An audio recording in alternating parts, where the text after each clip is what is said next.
Señor, te damos gracias en esta noche porque estamos con bien, porque tú nos das vida.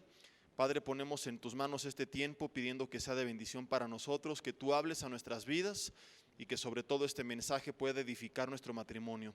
Dios, quita todo estorbo de en medio y que nada se interponga entre tu palabra y nosotros, que sea únicamente tu Espíritu Santo hablando a nuestras vidas, que en el ambiente físico, emocional, espiritual, toda barrera que se esté levantando sea derribada por tu poder y únicamente seas tú moviéndote en este lugar, sembrando una semilla en tierra fértil, Señor. Te lo pedimos en el nombre de Jesús y te damos gracias. Amén. Pone las manos a tu marido en sus hombros y dile: Señor, haz entender este cabezón, dale entendimiento. Y bueno, pues vamos a continuar con nuestra serie titulada con signos de interrogación, como perros y gatos no más, donde hemos estado aprendiendo, al menos cuando le toca compartir a un servidor, que es aproximadamente un viernes sí, un viernes no. De repente ahí hay una alteración en el rol, pero esto es lo que estamos procurando llevar a cabo. Y la idea de esta serie es que aprendamos primeramente a dejar de pelear, dejar de andar como perros y gatos, y luego que andemos como perros, que seamos buenos amigos y un buen matrimonio, ¿verdad? Y que podamos disfrutar y convivir y pasarla bien. Porque como lo vimos desde el primer mensaje, no solamente se trata de decir, pues nosotros no peleamos. Hay algunos que dicen, no peleamos porque ni se ven, porque se saludan 10 minutos en la mañana, 10 en la noche, y así pues ¿cómo van a pelear? Al contrario, hay que darles un Oscar a aquellos que aún así se pelean, porque esas son ganas de pelear. Yo les comentaba que a veces digo, ¿cómo le hacen algunos matrimonios para discutir? Si se van a trabajar desde la mañana, se ven media hora en la noche y aún así están en conflicto, ¿cómo le hacen para pelear? Esas son ganas de estar de pleito en pleito.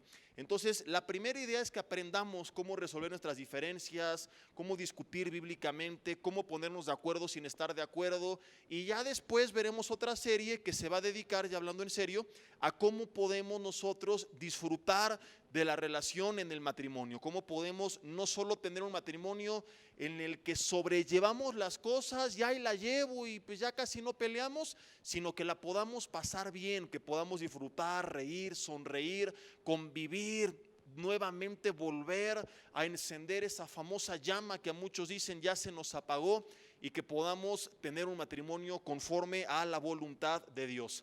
La semana antepasada que me tocó compartir, estuvimos viendo algunos consejos para lograr perdonar. Y yo les dije en aquella ocasión que mi idea, mi intención no era tanto convencerlos de perdonar, sino más bien aprender cómo hacerlo. Ahora vamos a hablar de la importancia del perdón en la Biblia. Lo quise hacer al revés. Regularmente comenzamos hablando del perdón y luego enseñamos cómo hacerlo, pero en esta ocasión la mayoría ya sabe que es importante perdonar, pero no lo quiere hacer. Por eso comencé, ¿verdad? O no sabe cómo hacerlo. Por eso comencé explicando cómo puedo tener un poco más de empatía por mi cónyuge y tener la capacidad de perdonarlo. Ahora ya sin pretextos, después de que sabes los pasos, vamos a ver por qué es importante que lo hagas. Aclaro que cuando hablo del perdón, no estoy hablando de permitir golpes, de permitir humillaciones, de permitir engaños.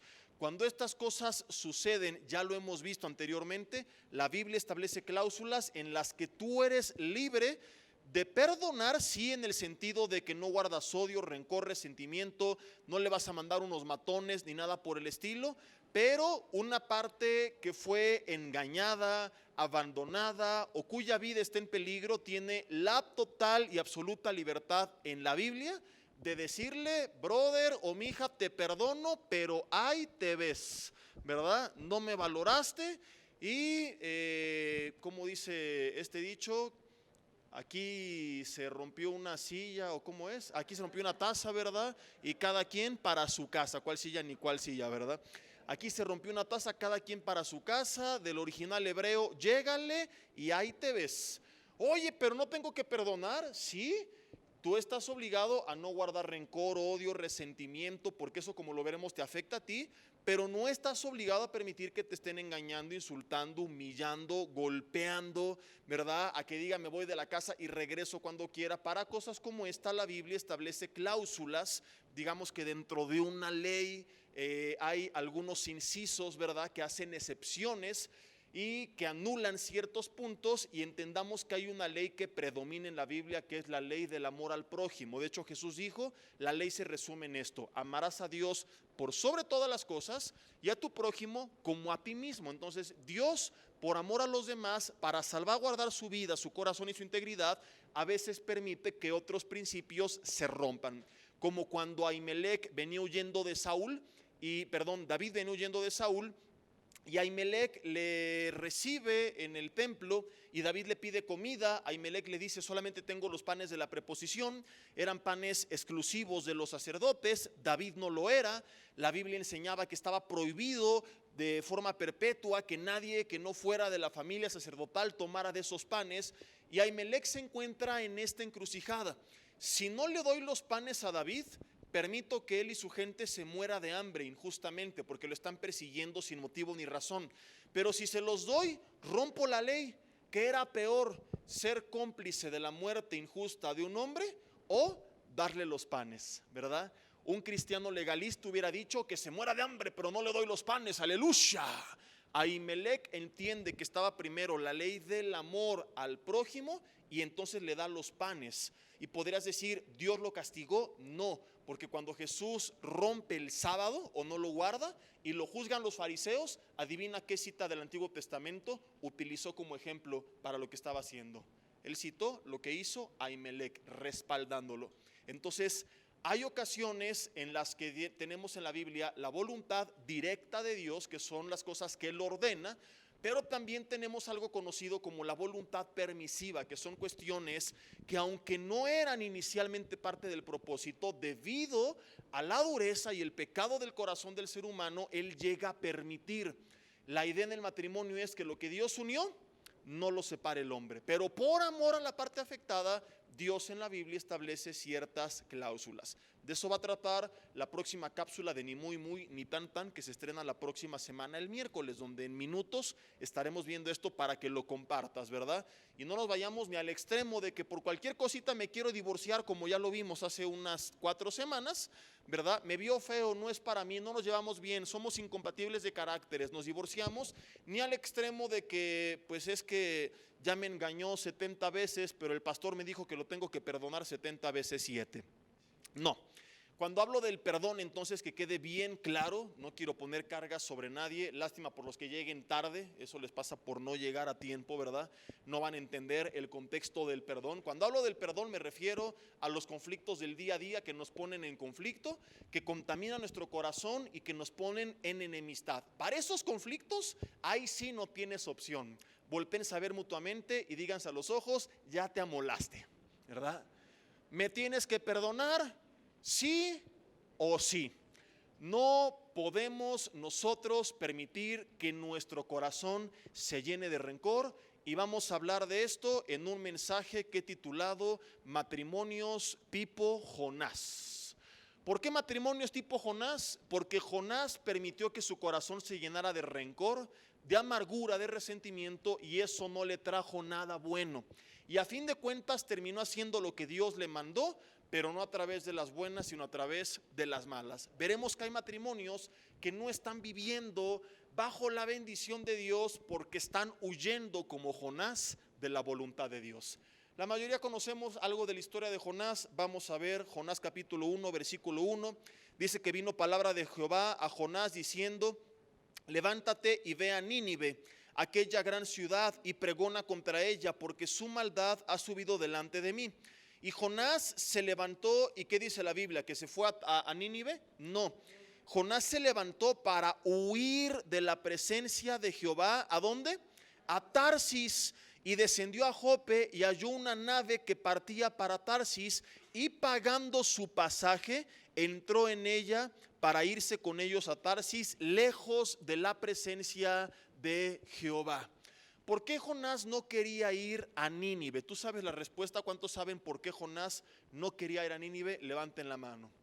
¿Cuántos saben? ¿Cuántos no saben? Levanten la mano. Y los demás bien inteligentes dicen: no la levanto en ninguna de las dos, y así no quedó mal. Debieron de haber sido políticos. Ustedes se equivocaron de profesión. Hay varias teorías. Algunos dicen: en Nínive había una tercera ola de coronavirus y nadie quería entrar. En Nínive había un congreso de suegras y ahí estaba la de Jonás y por eso no quería ir. La realidad, mis hermanos, es esta. Nínive en ese entonces era la capital de Asiria. Asiria era el enemigo más grande de Israel. Habían matado probablemente amigos, familiares, compañeros de ministerio de Jonás. Jonás tenía en su teléfono un grupo de WhatsApp que se llamaba Profetas de Israel, y ahí se informaban de cómo los habitantes de esta región, de este imperio, los martirizaban, los oprimían, y Jonás tenía amargura en contra de ellos y quería que Dios los destruyera. Lo que Dios le está mandando es que vaya y les predique. Y Jonás sabía que si él les predicaba y ellos se arrepentían, Dios, que es lento para la ira y grande en misericordia, ¿qué iba a hacer? Los iba a perdonar. Ahora, por una parte, si no los perdona, los va a destruir, y Jonás se alegra porque acabó con sus enemigos. Pero a eso vino Cristo Jesús. Él dijo: yo no vine a perder las almas de los hombres, sino a salvar las almas de los hombres. La Biblia dice en 2 de Pedro 3:9 que Él no quiere que ninguno perezca, sino que todos procedan al arrepentimiento. Esto fue uno de los primeros mensajes que vimos en matrimonios. Que tú dices: es que mi marido es un desgraciado, un viejo brujo, tiene el 667, se pasa de bestia, yo creo que es el anticristo, que Dios lo destruya, que lo juzgue, que le caiga fuego. Pero el Señor, mi hermana, prefiere que Él proceda al arrepentimiento. Y yo les dije alguna vez, no se trata de darnos una oportunidad a nosotros, sino a Dios de obrar en nosotros y crear la mejor versión de nosotros. Pero eso no va a pasar si no tenemos una actitud cristiana para con la otra persona. La actitud correcta tiene tal poder, ya lo vimos, que aún mujeres cristianas casadas con maridos no cristianos, la Biblia enseña que por medio de su buen testimonio los iban a llevar al arrepentimiento. En cambio, si ellas agarraban: y viejo desgraciado, infeliz, ¿qué quieres? No me estés molestando, llégale. ¿Algún día ese hombre tendría ganas de conocer del Dios que predica a su mujer? Jamás. Por eso Pablo dice que las esposas casadas con maridos no creyentes mantuvieran una conducta respetuosa hacia su marido, para que ellos sin palabra fueran ganados para Cristo. Y hemos hablado del poder de una buena actitud hacia la otra persona. Pero ¿por qué no la tenemos? Este es el problema: porque no hemos perdonado, porque hay resentimiento en nuestro corazón. Entonces de nada sirve todo lo que hemos visto si no perdonamos genuinamente. Ya aprendimos cómo hacerlo, ahora tenemos que entender que no es opción. Y a lo mejor tú quieres, como Jonás, que Dios acabe con tus enemigos, que le caiga fuego del cielo a tu esposa, que se la lleve el rapto, ¿verdad? A mí me han dicho algunas personas en consejería: le he deseado hasta la muerte. Por una generosa ofrenda les digo nombres. Ya para ser libre, irme con otro, irme con otra. Pero el Señor prefiere, porque la idea no es esta, no es perdona para que te siga humillando toda la vida, sino perdona para que cambies tu actitud genuinamente y se quebrante su corazón y cambie su actitud y no la soportes de por vida. Si no perdonas, ni se lo va a llevar el Señor, ahí te lo va a dejar como de castigo, ¿verdad? Y vas a seguir viviendo un infierno. En cambio, cuando aprendemos a perdonar, guardamos nuestro corazón, como lo veremos, cambiamos nuestra actitud, y eso sí puede cambiar a la otra persona. Mantenernos con rencor creemos que es la opción ideal, porque me voy a vengar, y es la estrategia diabólica a través de la cual el enemigo nos quiere tener en la misma posición. No se trata, insisto, y que quede claro, de interpretar el perdón como aguantar toda la vida su misma actitud, sino de buscar que cambie. Pero no va a cambiar si yo no cambio la mía. Y para que yo cambie la mía y pueda eliminar sus tinieblas prendiendo la luz de Cristo, como ya lo vimos, primero tengo que perdonar. Jonás no quería ir a Nínive porque quería que Dios los destruyera. Lo primero que tenemos que entender es esto: perdonar va a traer una probabilidad de que la otra persona se arrepienta y cambie. No perdonar es esperar su destrucción, y eso no va a traer absolutamente nada bueno a nuestra relación. Lo segundo que aprendemos de esta historia es que Jonás pagó su pasaje. El rencor cuesta caro. Una vida de resentimiento no va a ser gratis. El odio te va a pasar la factura, porque, ya lo he compartido anteriormente este estado en el cual tú te encuentras hace que tu cerebro libere tal cantidad de cortisol que se libera cuando estamos estresados o amargados. De ahí que la Biblia dice que la envidia es carcoma de los huesos, que va a afectarnos de muchas formas. Afecta nuestra memoria, afecta nuestro sistema inmunológico. Por eso en medio de la pandemia una de las cosas que hemos predicado es: ten paz, mantente alegre, no tengas miedo, porque el miedo debilita tus defensas, y de que te va a dar COVID, te va a dar COVID, pero que cuando te dé te agarre con las defensas lo más arriba posible para que no te vaya tan mal. El cortisol debilita nuestras defensas, afecta nuestra memoria, afecta nuestros huesos. Somos más propensos a enfermedades, a desarrollar enfermedades autoinmunes. Mis hermanas, esto no les va a gustar. Hace que su piel se seque y le salen más arrugas. Por eso la Biblia dice: el corazón alegre. ¿Has visto las fotos de los presidentes cuando entran y cuando salen?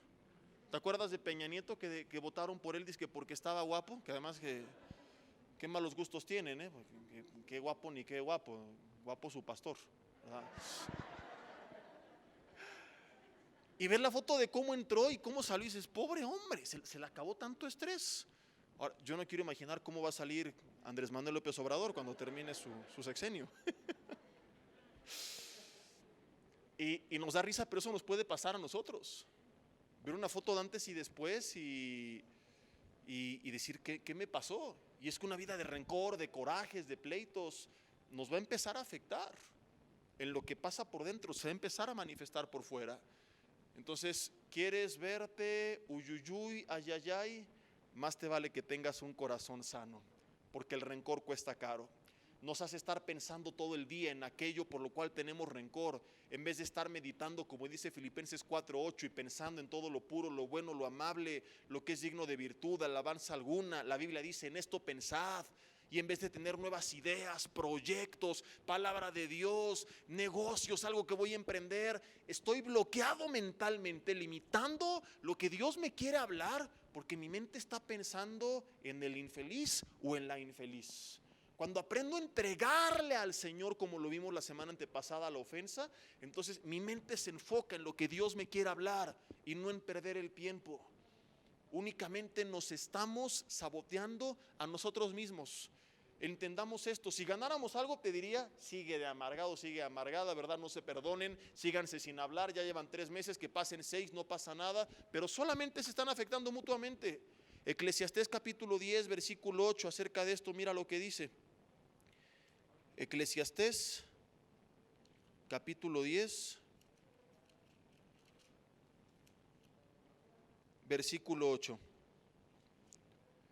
El que hiciere hoyo caerá en él, y al que aporpillare vallado le morderá la serpiente. Quien corta las piedras se hiere con ellas, el que parte leña en ello peligra. Si se embotare el hierro y su filo no fuera molado, hay que añadir entonces más fuerza, pero la sabiduría es provechosa para dirigir. Versículo 11: si muerde la serpiente antes de ser encantada, de nada le sirve al encantador. Y ahí estamos a veces con nuestra serpientota, ¿verdad? Y no me refiero a la suegra cuando va de visita a la casa, ¿no? Ahí andas con la víborota: se la voy a echar para que lo muerda, planeando nuestra venganza. ¿Cómo le voy a responder? ¿Cómo se la voy a regresar? ¿Lo que le voy a hacer? Como no le hablo y le voy a hacer la ley del hielo. Y la Biblia dice: esa serpiente de nada sirve si te termina mordiendo a ti antes. Entonces, ¿no te has dado cuenta que tu rencor te está afectando más a ti que lo que le pueda hacer a la otra persona? Entonces, hemos aprendido que si tú cambias tu actitud, es muy probable que la otra parte cambie. Pero fíjate qué interesante esto: en el peor de los casos que no cambiara, te sigue conviniendo perdonar. ¿Por qué? Por tu propio bien. Es más, podría predicar esto de una forma egoísta: perdona por amor a ti, ya si así lo quieres ver, porque tú te dañas a ti nada más. Entonces, hazlo primero como para Dios, hazlo como para el prójimo, pero mientras le hayas la forma de hacerlo como para Dios y para el prójimo, hazlo para ti. Porque no perdonar solamente te daña a ti, solamente te afecta a ti, te vas a enfermar. No sé si te has dado cuenta que cuando estás así estresado, enojado, te enfermas. Que cuando haces corajes, te enfermas. te sientes mal, te duele el estómago, hasta te sueltas del estómago. Y también este es uno de los efectos que produce. Por eso hay gente que dice, hasta lo que no come le hace daño. Porque hay gente así, que todo le hace daño. Porque todo el tiempo está haciendo corajes. Por eso Dios en su sabiduría, no por imponernos una carga y decir, para que te amueles perdonas, sino porque te ama y su voluntad para tu vida es buena, agradable y perfecta, dice, perdona. Jonás, predícale a los de Nínive. Jonás toma un barco y dice que huyó lejos de la presencia de Dios. El rencor nos aparta de la presencia de Dios. Digan conmigo, uyuyuy, ayayay.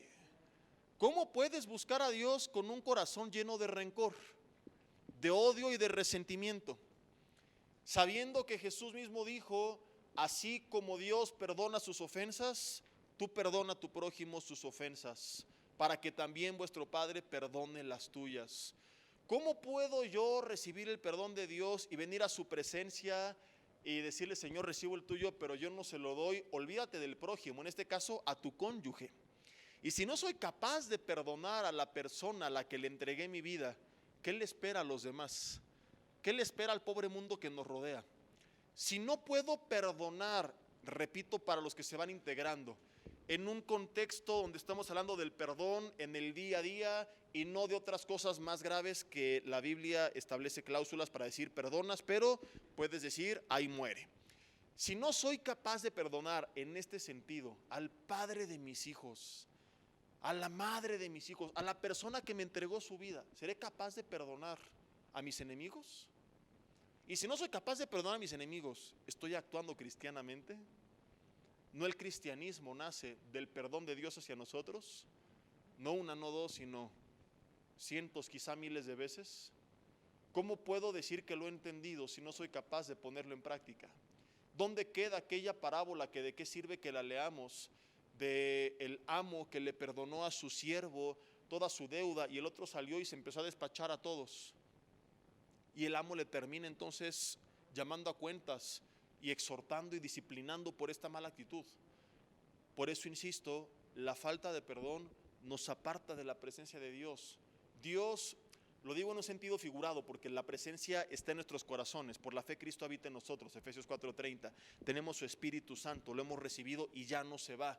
Pero en el Antiguo Testamento la presencia de Dios sí iba y venía. Y en la presencia de Dios había bendición y victoria, fuera de la presencia no. En el Nuevo Testamento el Espíritu Santo no se va, pero sí lo contristamos y lo apagamos. Y de la misma forma su influencia se empieza a reducir y empezamos a caminar con el Señor, pero sin su bendición, sin su favor, sin su respaldo. Las cosas, mis hermanos, no nos van a salir bien. Y el Señor va a permitir que venga algo a nuestras vidas que nos ponga en un estado de pausa para analizar nuestro corazón y poner en orden nuestro interior. ¿Por qué crees que Santiago 5 algún día lo prediqué? Que está hablando del enfermo y dice, si alguno está enfermo, llame a los ancianos, del griego presbúteros, que significa a los líderes de la iglesia, oren por él, ungiéndole con aceite en el nombre del Señor, y la oración de fe salvará al enfermo. Pero antes de todo eso dice, y confesaos vuestras ofensas los unos por los otros, y la oración de fe ahí es cuando establece salvar al enfermo. ¿Por qué? Se establece como requisito para que el enfermo sea sanado, que se ore por él, pero que también confesemos los unos a los otros nuestras ofensas. ¿Qué tiene que ver un problema del alma, la falta de perdón, con un problema físico, la enfermedad? Hay una total correlación. En primer lugar, como ya te lo expliqué, a veces la enfermedad es producto del problema del alma. Entonces dice Dios, de nada sirve que te sane si sigues de amargado. ¿Por qué te vas a enfermar otra vez? Vas a volver a lo mismo, nuevamente. Y dos, vemos que el Señor permite en este contexto que estas personas cayeran en cama para entonces tener un tiempo de pausa y de reflexión y hacer un análisis de su corazón. Porque estamos tan ajetreados a veces con el día a día, el trabajo, las cuentas, los pagos, el ministerio, los planes mañana, los niños, la casa, esto y el otro, que no nos damos cuenta cuántas cosas no están en orden. Hasta que el Señor permite que estemos en una pausa, quizá pasando una crisis financiera, un desempleo, pasando por una enfermedad. Señor, bendice lo que me rodea. Comienza primero por lo que tienes dentro de ti. No va a haber bendición hasta que no arreglemos nuestros asuntos con la presencia de Dios. Hasta que Jonás no volvió a la presencia de Dios, las cosas no le salieron bien. Las cosas no le funcionaron. ¿Qué sucede en el resto de la historia? Viene una tormenta sobre la barca. Tratan los tripulantes de aligerar la nave para que el barco no se hunda. Y es lo que hacemos. En vez de arrancar el problema de raíz, estamos bajo una tormenta y comenzamos por otras cosas que no tienen nada que ver. Y podemos hacer y deshacer, pero mientras no tratemos con el problema real, no vamos a solucionar el problema. Yo estoy seguro que hay matrimonios que están pasando crisis económicas, problemas de rebeldía con los hijos por una falta de perdón entre ellos. Que el Señor lo está permitiendo para que entendamos que no podemos seguir así. Que hasta que no nos perdonemos y trabajemos unidos, no va a haber respaldo ni bendición. Jesús lo dijo: una casa dividida o un reino dividido contra sí mismo. Mis hermanos, no necesitamos que venga un ángel y nos diga: aquí está esta revelación, esto significa este pasaje. A lo mejor tú puedes decir: estás malinterpretando la historia de Jonás, haciendo una alegoría de él. Perdón, Jesús lo dijo de forma textual, literal. Un reino dividido contra sí mismo, terminen ustedes.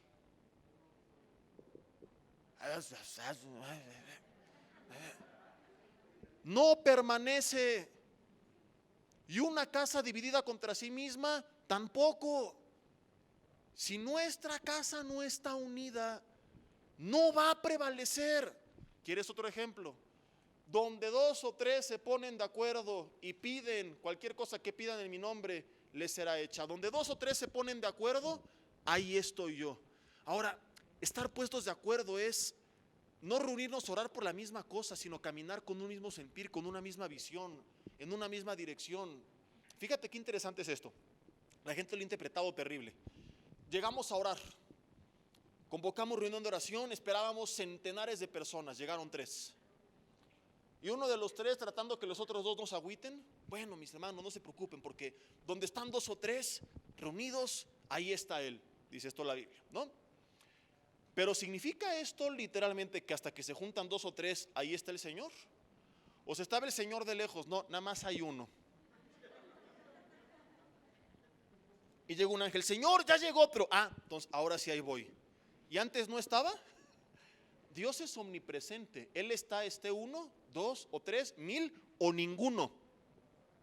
¿Qué es lo que quiere decir? La gente lo ha interpretado terriblemente esto. Donde 2 o 3 se ponen de acuerdo, ahí estoy, significa que en la unidad hay bendición. Que cuando nos juntamos como iglesia, como hermanos, en este caso como matrimonio, y estamos puestos de acuerdo, ahí estoy en un sentido de respaldo. Voy a respaldar lo que están pidiendo. Voy a respaldar su oración. Dios no puede respaldar la oración de un matrimonio cuando no están puestos de acuerdo.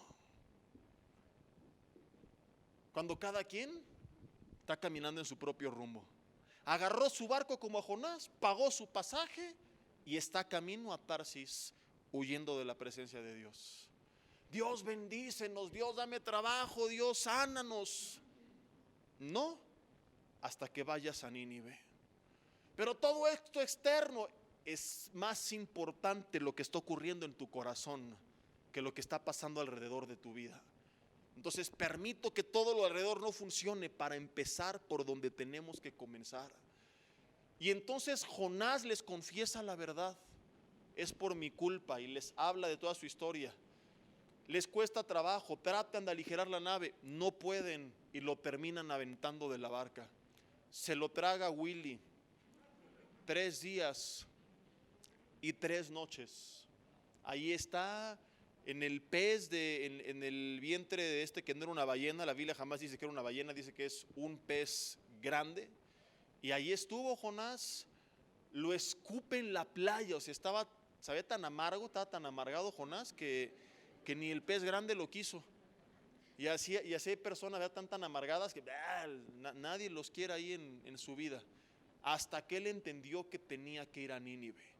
Y vamos a ver más adelante cómo es que se animó a ir a Nínive pero antes quiero que me acompañes a leer Lucas capítulo 9, versículo 52.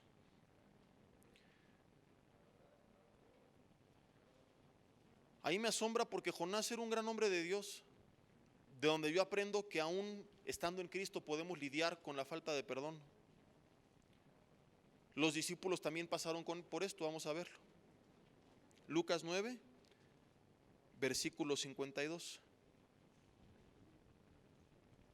Dice, y envió mensajeros delante de él, los cuales fueron y entraron en una aldea de los samaritanos que no se llevaban bien con los de Israel, eran enemigos. Dice, para hacerle preparativos, pero no le recibieron porque su aspecto era como de ir a Jerusalén. Viendo esto sus discípulos, Jacobo y Juan dijeron, Señor, ¿quieres que mandemos fuego del cielo? Y hasta citaron la Biblia, como hizo Elías y los consuma.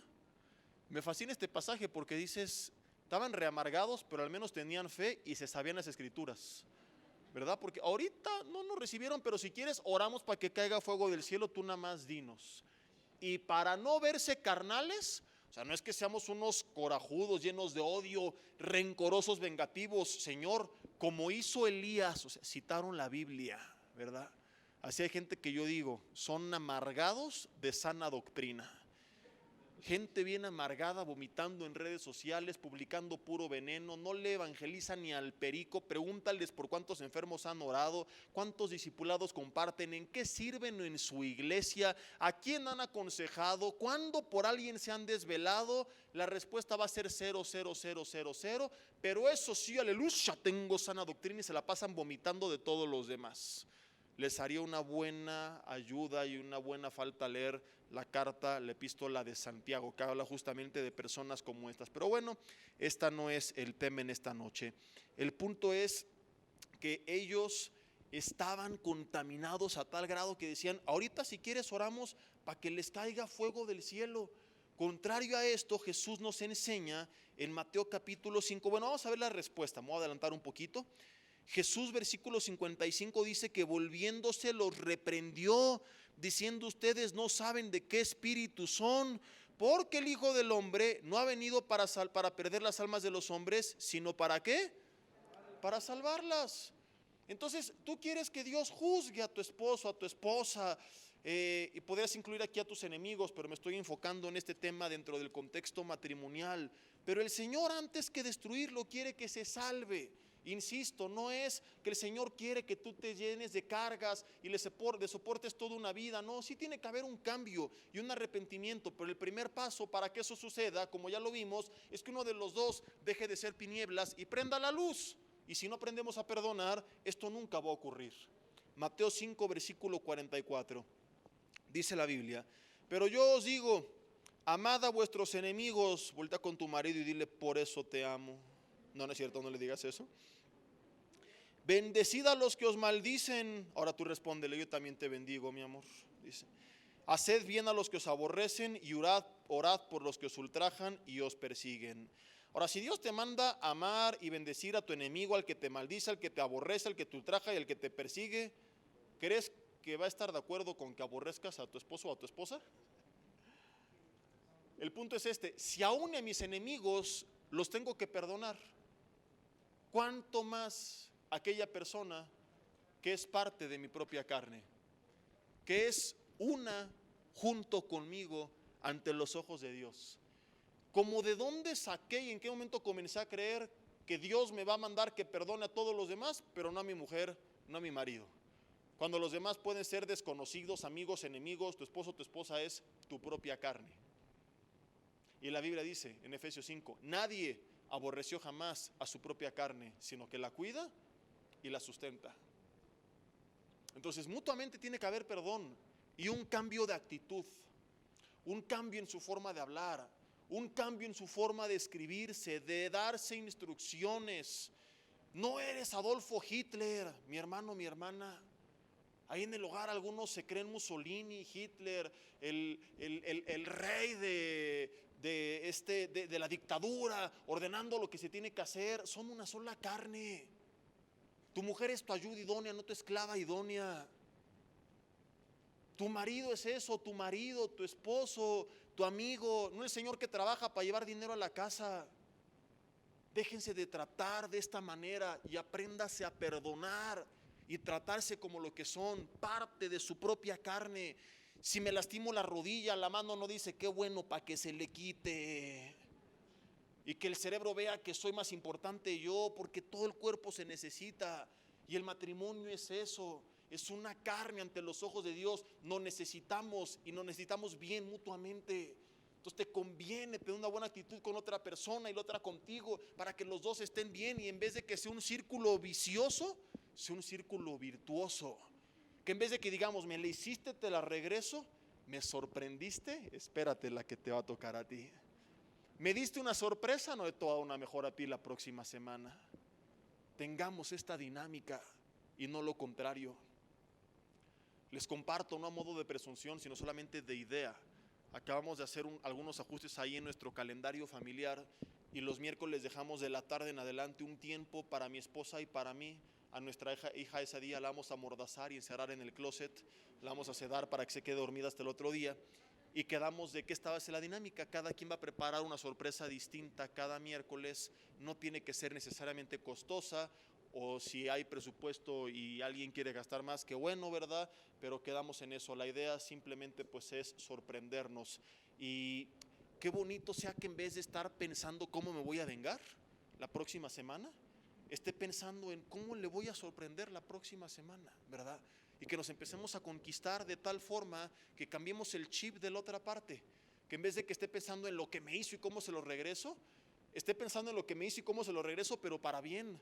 No, esta sorpresa no me puede ganar, ¿verdad? Ahora yo voy a hacerle algo mejor todavía. Y que la siguiente semana, no, ahora yo mejor. Y que busquemos superarnos para lo bueno, no para lo malo. Somos creativos para lo malo. Y más con la sangre latina que corre dentro de nosotros, ¿verdad? Digo, si los extorsionadores utilizaran la creatividad que tienen para hacer negocios lícitos, ya serían ricos. Lo malo es que la utilizan, se esfuerzan, pero para lo malo. Como Santiago dice, ¿no? Que es una sabiduría, pero que no viene de lo alto, sino que es diabólica.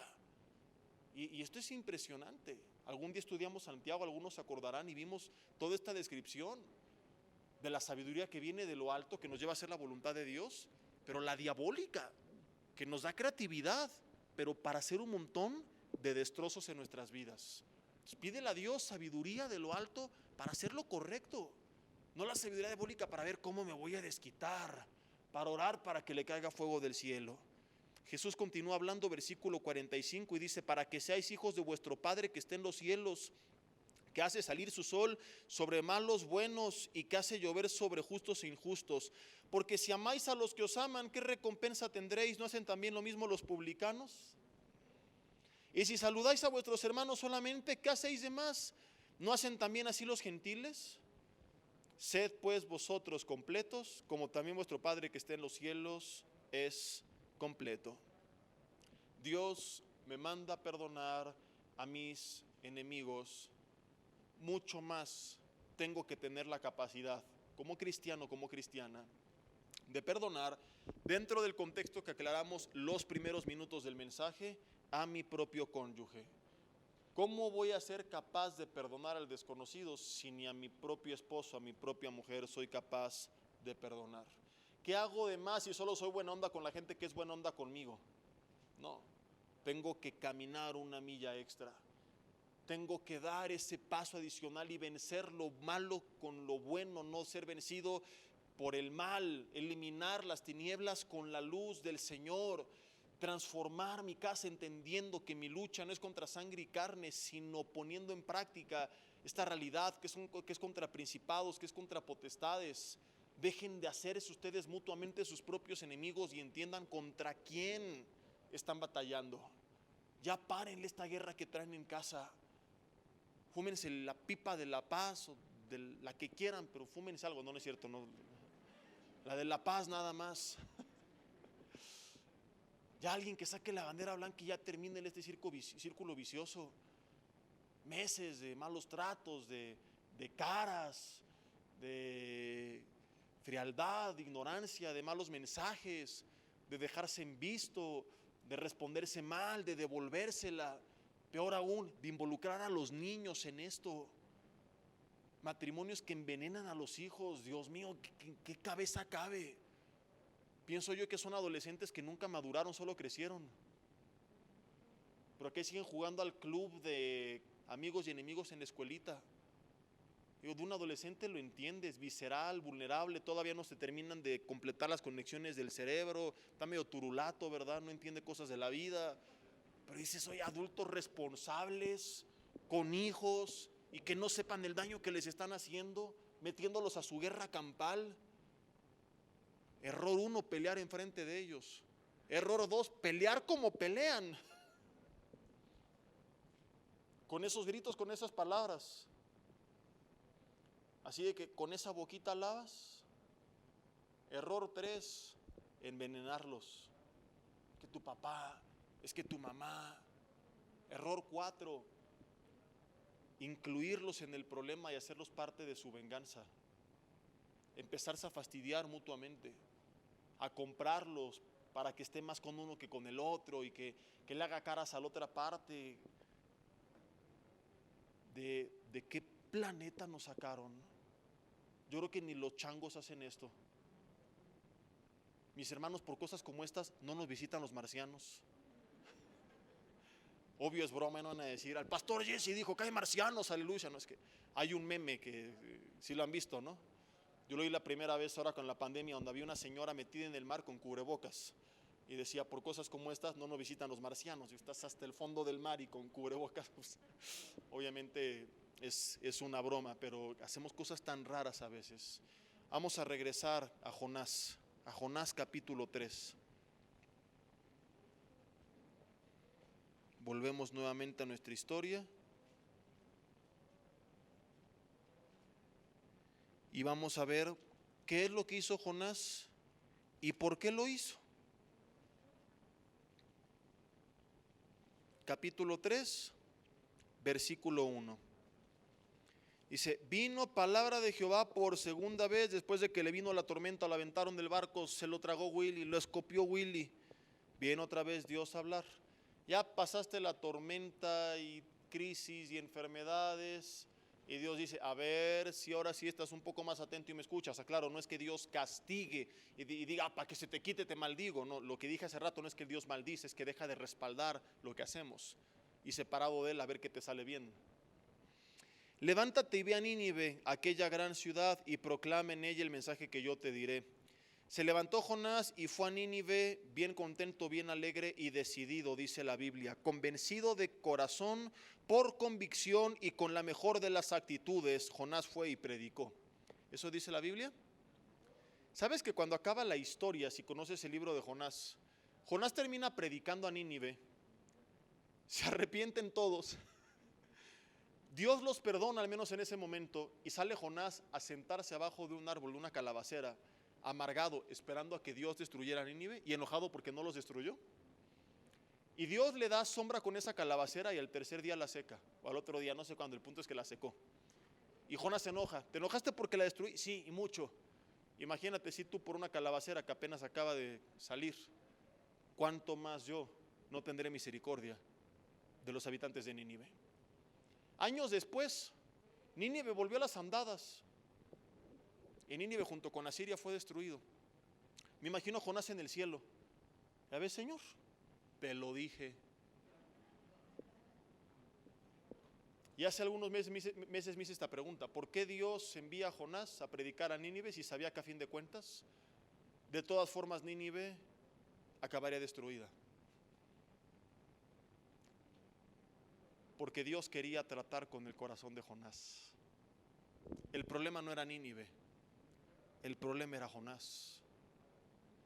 El centro del mensaje de Jonás no es Nínive, es la misericordia de Dios y el corazón de los hijos de Dios, que a veces se llena de rencor. El punto es que Dios sabe que a veces la gente que nos rodea no va a cambiar, y aún así nos manda a perdonarlos. Y dice, pero ¿por qué si ya sabes que no va a cambiar? Porque no se trata de ellos, se trata de ti. Porque tú eres mi hijo y mis hijos no pueden caminar con esa actitud. El hijo de Dios no puede tener un corazón rencoroso, vengativo, porque ¿qué va a hacer cuando Dios le dé poder? Aplícalo al matrimonio. No puedes tener ese corazón porque por eso está contaminando a tus hijos. Y crecen las siguientes generaciones llenas de odio, de rencor, de venganza. ¿Por qué? Lo que vieron en sus padres. ¿No te das cuenta, papá, mamá, el daño que provocas a la siguiente generación? Con esa actitud no logramos nada. ¿Qué les estamos enseñando? Entonces Dios, como algún día lo vimos, nos manda a perdonar, y en el peor de los casos que tu cónyuge no cambie, va a hacer con él lo que tenga que hacer. Pero por ti aún Dios te dice hazlo, porque no ganas nada no perdonando, y porque esa es la actitud de un hijo, de una hija de Dios. Oye, y si no lo siento, ¿cómo lo hago? Muy sencillo. La Biblia dice que Jonás fue y les predicó. Regresamos a Jonás capítulo 3 y dice el versículo 3 que se levantó Jonás y fue a Nínive conforme a la palabra de Jehová. Y era Nínive ciudad grande en extremo, de 3 días de camino. 3 días predicando su destrucción. 3 días advirtiéndoles, llamándoles al arrepentimiento, no porque lo sintió, sino porque Dios se lo ordenó. No dice que Jonás fue conforme a lo que sintió en su corazón, fue conforme a la palabra de Jehová. Perdonar, mis hermanos, no es un sentimiento, es una decisión. No empiezo a cambiar mi actitud porque sentí, sino porque la palabra de Dios me dijo que lo hiciera. Y entonces, como Jonás, aunque no lo quería hacer, y aún en contra de mi propia carne, es que conectándome con el Señor me fortalezco en el Espíritu y le digo a mi carne: aquí no manda usted, señora amargada, aquí manda el Espíritu Santo. Y aunque usted, carne, no quiera y diga véngate, y el infeliz y no sé qué, no voy a hacer caso a tus caprichos y deseos y pensamientos, porque aquí gobierna el Espíritu Santo de Dios. Y conectado con Dios, pongo mi carne en servidumbre, la someto y la sujeto a lo que Dios dice, aunque ella no quiera, y hago lo que Dios me manda, aún sin sentirlo todavía. Eso es el perdón en la Biblia. Si fuera un sentimiento, ¿cómo puedo sentir perdonar a mis enemigos? Es algo imposible. El cerebro procesa la información y libera sentimientos en automático, y lo que puedo hacer es cambiar el software del cerebro a través del entendimiento de la palabra de Dios. Pero no puedo decirle a mi cerebro siente bonito perdonar a tus enemigos. Él siempre va a sentir un mal pensamiento en contra de los enemigos, y es cuando entonces, conforme a la palabra de Dios, tengo que comenzar a hacer lo que Él me manda a hacer, aunque mi carne no quiera.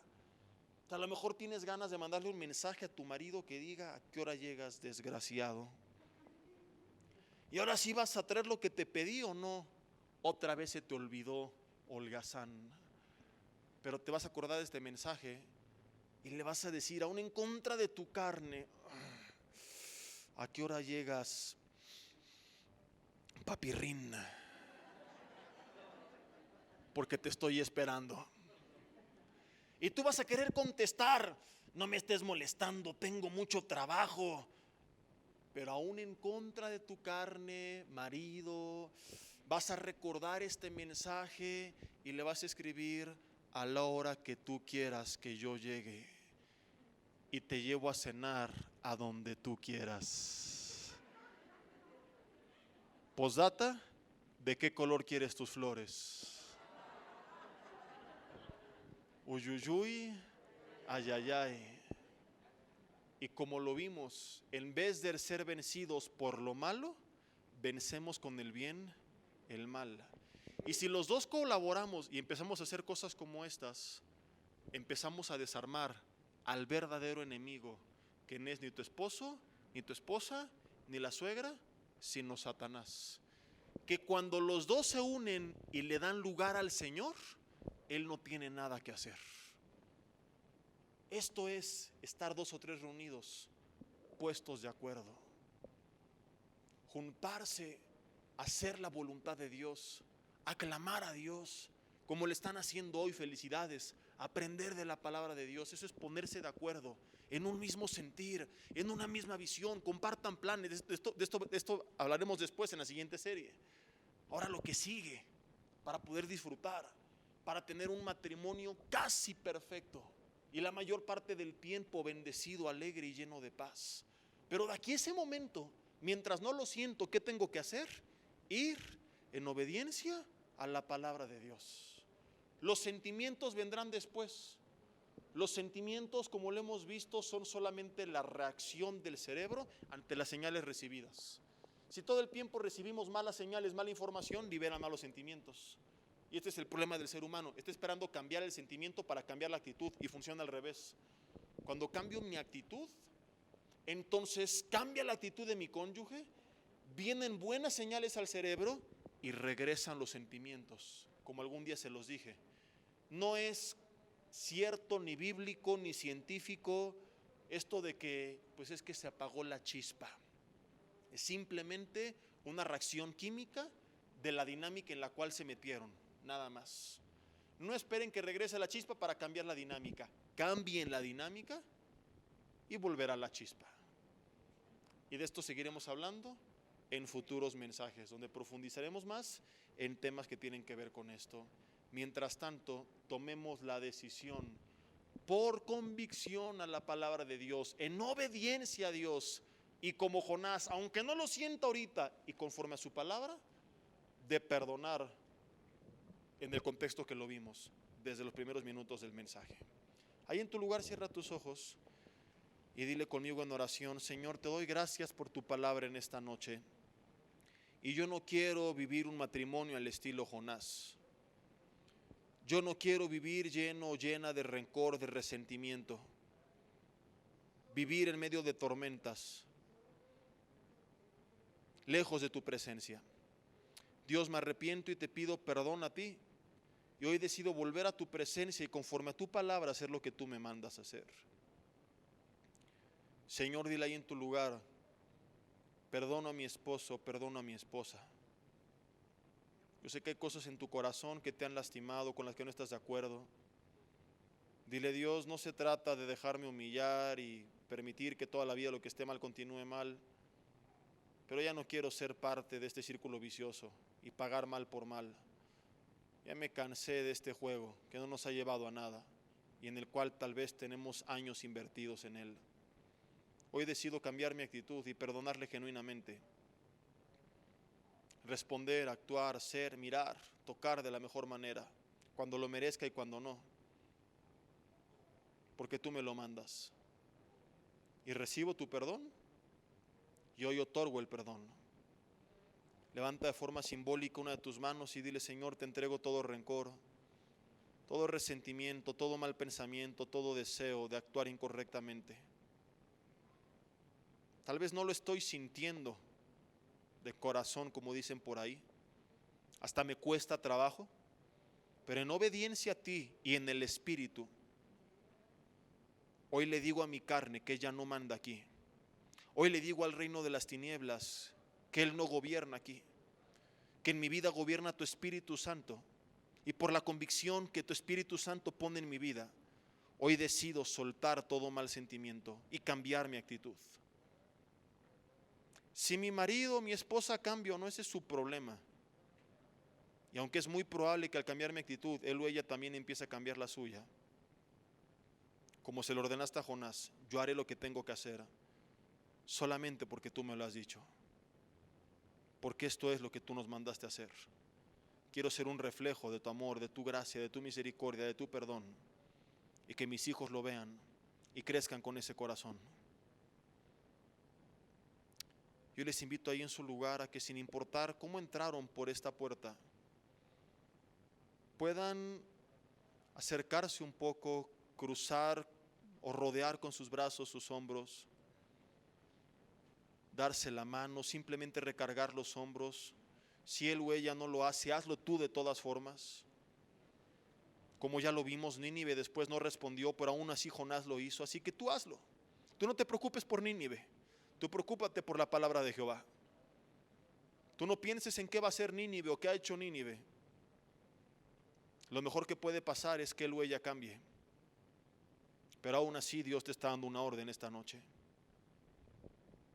Y díganle juntos a Dios en oración: Señor, te entregamos nuestro matrimonio. Te entregamos todo conflicto. Ayúdanos a resolver nuestras diferencias y líbranos del rencor, de la falta de perdón. renunciamos juntos en el nombre de Jesús a todo espíritu de división y nos unimos como una sola carne, conectados con tu Espíritu Santo, determinados a hacer tu voluntad. Le ordenamos al reino de las tinieblas que se aparte de nuestra casa. No eres bienvenido, Satanás, ni tus huestes. Y todo rencor, resentimiento, odio, venganza, división que había gobernado, hoy te ordenamos que te vayas en el nombre de Jesús. Y dígale: Señor, llena nuestra casa y nuestra relación de tu Espíritu Santo, de tu presencia. No huiremos más, hoy volvemos a ella. Satúranos de ella y cámbialo todo. Que vengan los mejores días a nuestra relación. Que así se ha hecho, Señor, te lo pedimos en el nombre de Jesús. Amén y amén. Vida Nueva para el Mundo se sostiene y propaga el mensaje de salvación